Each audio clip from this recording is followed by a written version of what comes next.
Hey.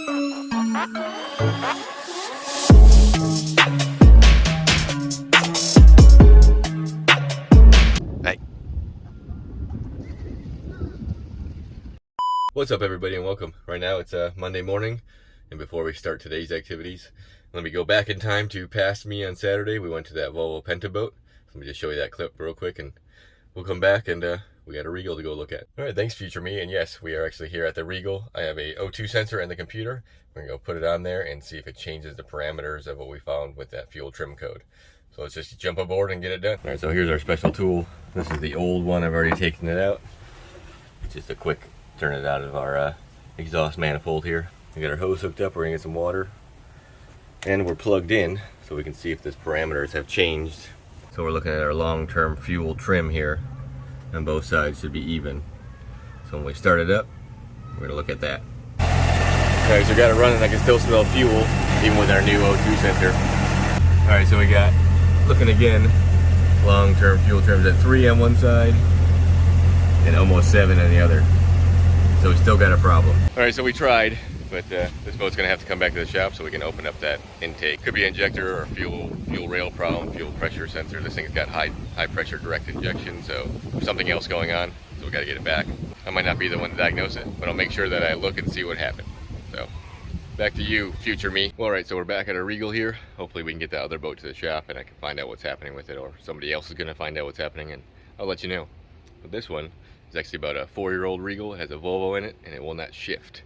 I'm gonna jump up there. I can actually show you. I already probably know what's happening. The shift cables on these things are pretty anonymous. For if they don't get used, they'll bind up because they're, well, let me show you real quick.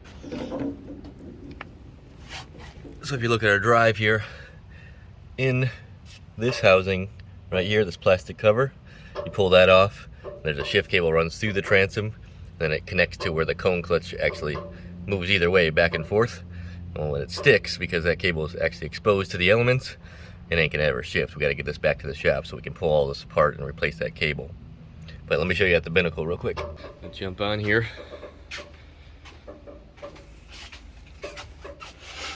You can tell a lot of times that the binnacle is not bad, because if you push the neutral only button here, you actually still should be able to move. That means that cable, our throttle cable, is good. See how freely it moves?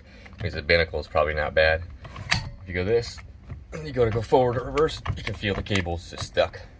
It's not moving at all. Well, unfortunately I can't fix this on the road because you got to get to the outdrive, and that means we got to get it back to the shop. Lucky we're on the island right now, so we'll make that arrangement, get it back over there, and have somebody change this cable out so they'll be back on their way. But right now we have one more boat to go to, and it's a Grady white, so I'll see you there. Pardon the noise, but we made it. Right there, there looks like they're doing construction to whatever house this is here. But this is a 336 Grady white. Super nice boat. It's brand new. I think it's 2021. We only have one thing to do to the generator. I've been waiting for some parts. All right, jump on here. We actually have twin 425s here. This one we've rigged with twin Garmin's. It's got the Yamaha gauge here, normal Grady white stuff, got a compass.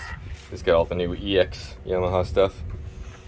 These couple of parts down here is what I need for the generator. I'll show you that in a minute. Got Fusion radio in it.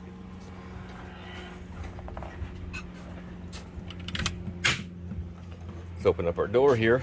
So you can see inside this cabin very well in the dark. So we got our AC/DC panel here. It's got air conditioning. It's got one for this cabin. It also blows at the dash. You got a cockpit cooler, your generator fuel supply.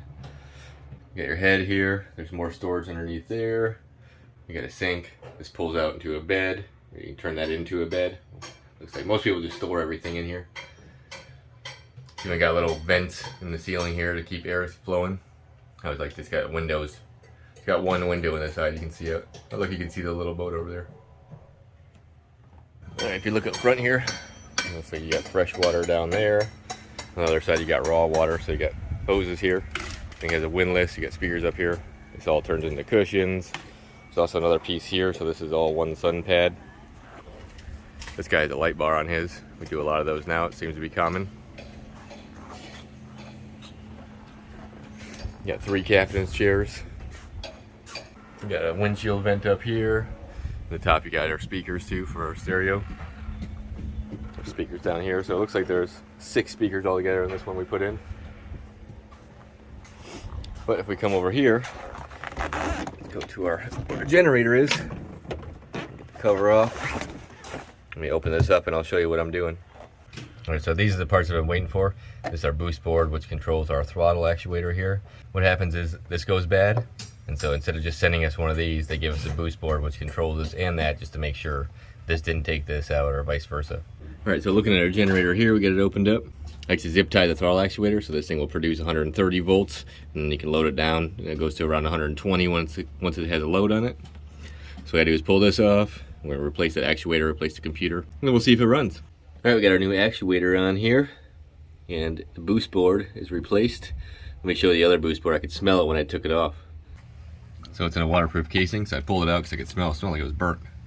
You can definitely see the burn marks right here. I don't know what smoked in there, but it has failed. These green boards are like gold right now. The world's waiting for them. Alright, so the generator's ready. Let me get the boat lowered down in the water, and then we'll fire it up.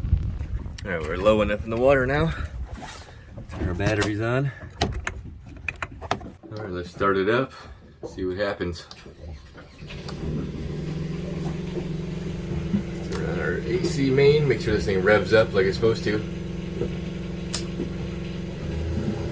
Oh, it's already started. Perfect. Right to 120 like it should be. Just pumping water good. Shut that down, it's loud. Alright, let's load it up. Our battery chargers, air conditioning. Turn all that stuff on. Air conditioning's important. It says 81 in here, I don't believe it. Alright, so looking at everything here, we are in good shape. Everything's doing what it's supposed to. It's trying to get 120 volts the whole time, that's its whole purpose. So I'm gonna let it run for a little while. I'm gonna pack this one up, get it back on the lift, and I gotta head back to the shop. I got some paperwork and crap, nothing to film, so thanks for watching, and I will see you next time. Later. Vicky, look at the GTR.